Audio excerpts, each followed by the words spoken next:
On this show, we're going to be talking about overcoming adversity and finding your purpose and how it all relates to a focus on the family. The host of Progress in the Kitchen is just ahead on the Jeff Crilley Show. Said one person here.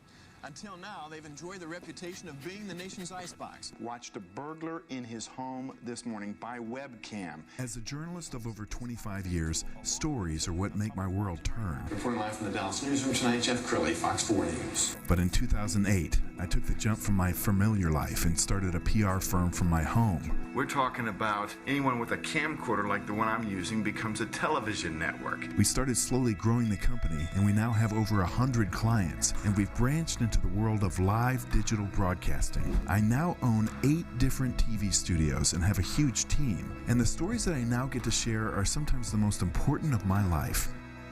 Life has a funny way of coming around full circle. This is the Jeff Crilley Show.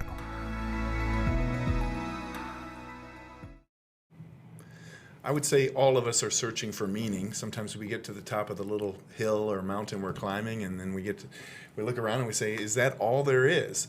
My next guest is Coach Justin Smith. He is known as Coach Jut, and he is a man who has found his purpose, and it's fitting, Justin, that we are in what looks like a kitchen, because all of this comes back to your show. You're the host of a new show. Yeah, I'm excited about it. All right. Tell us a little bit about the show, and then we're going to get into your history. All right, a little bit about the show. PITK, Progress in the Kitchen. We're trying to get back into the kitchen with the family, to build on those moral values and talk about what we're doing in life and how we're sharing our gifts in the community. And can I just say that I think your timing is perfect because of the pandemic. So many families are together, and you might have that teenager who didn't think mom and dad was cool, and the mom and dad have a chance to reach that teenager in a way that they couldn't before the pandemic. Right. Yeah, so now they're having real conversations again, you know.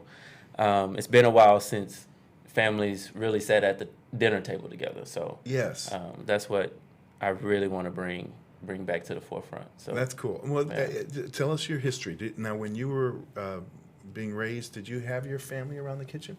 No, and that's the thing. That's why I want to shed light on it, because it's something that I always wanted. I never really had that.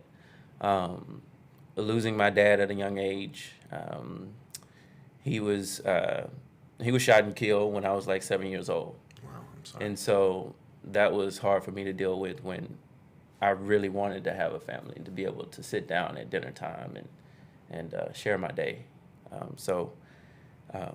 That's what I want to talk about, because I believe we have really shied away from that a lot, building those values in the kids of today, of having structure and being respectful and that sort of thing. So. Absolutely. Yeah. Well, thank you for your service, obviously, with the U.S. Army. Yeah. Tell us that story. Wow. I joined the military a little bit after high school. Felt like I wasn't making ends meet. So I was about to have a son, and I wanted to make sure that he was well taken care of, and going into the military, I know would help me get my education, but also later on help my kids get their education and set them up. So that's cool. And there's a discipline that you learn in the military that you never forget, do you? Like on time on time right? Right. I actually, being on time growing up was kind of a thing too. You know, my mom would yell at me to get up to go to school, but I never slept with an alarm clock. I woke up without an alarm clock to even run cross country early in the morning during football season. So being on time kind of reiterated some things when I was in the military, really structured that. So, yeah. Well, you're quite an athlete. We've got a little clip, and I want you to narrate this for us. You're running on a treadmill. What's going on there? That is superhuman. Yeah, that's you actually make that treadmill go on your own. So it's kind of like this gravity mill that you jump on, and it has resistance on it that you can practice with as if you were really like running in the sand or running uphill. That's amazing. And I know that you were in training for the Olympics at one point. That's how fast you are. Yeah. And so what happened? How were your Olympic dreams derailed? Well, I was playing flag football. The story is crazy. I've always wanted to run. I've always wanted to run track. Wanted to be in the Olympics, but of course life happens. But I was playing flag football in the city league, and I would get some compliments from the people that were watching on the side. It's like, man, you're so fast. You went and caught that guy. You're so fast. And it was like, yeah. And I was like, do you run track? You should go run. You should go run. And it's always been in the back of my mind. And this one guy that said that, like, you need to go run. And it just stuck with me, you know. And I just thought about it, went and ran on the track a few times and just said, wow, I can still move, you know.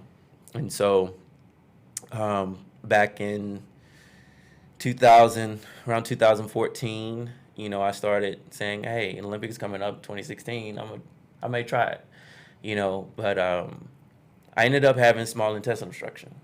And so I had to go through that.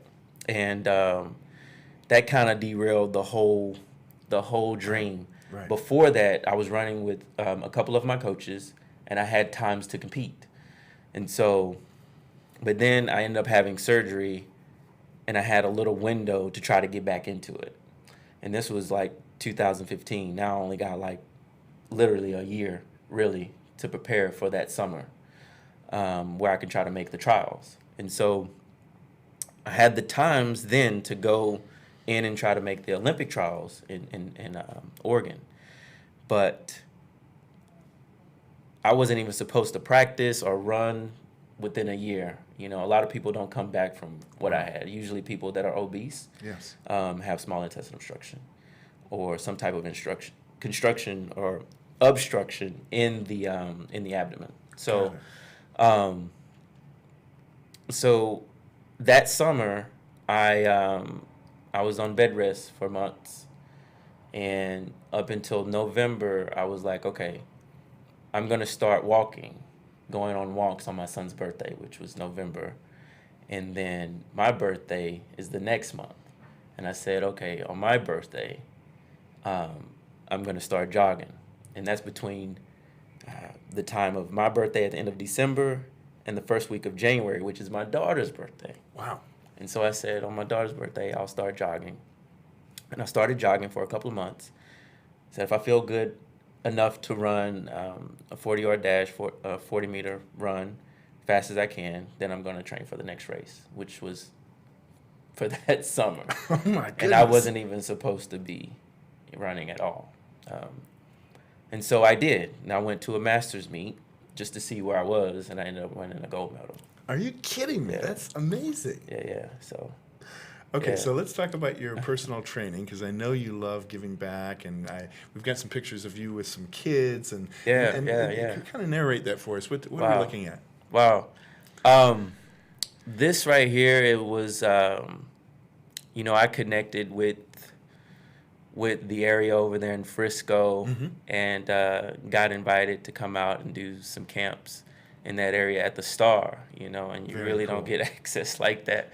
But just built a great rapport with some people over there that became like family to me.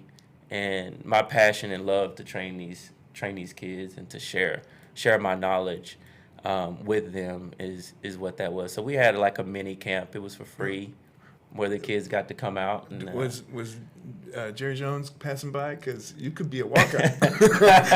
they need that speed right now. I know, right? They need it. Hey, Jerry, come holler at me. I'm a DB and a receiver. I got hands like fly paper, so you know what I mean. There you go. Well, we're almost out of time, so let's give the audience just a little bit more on the show and your vision for the show, Sure. and who needs to watch your show. Yeah. Man, this show is basically for every parent. Every parent. There's no whatever age limit parent, 20s, 30s, 40s, whatever it is. This show is for all the parents and learning about your kids. Just learning and learning about them and how to communicate with them. Yes. This is the main thing, is communicating with them, learning how. That's a learned behavior in itself, is learning to communicate with them and share your wisdom in a way of helping them, Yes. not just telling. Well, I think this is a very unique way for you to give back, Yeah. considering your history, your ability to overcome obstacles, Sure. the loss of your father. I think this is just beautiful, and I'm glad God put a number on your heart. Yeah. Thank That's you. awesome. All right, we're going to end with your Facebook page so you can get a hold of Coach Jut. Yeah. It's right there on the screen, and please connect with him and stay tuned for Progress in the Kitchen. Progress in the kitchen. All right, and that's it for now. We'll see you next time.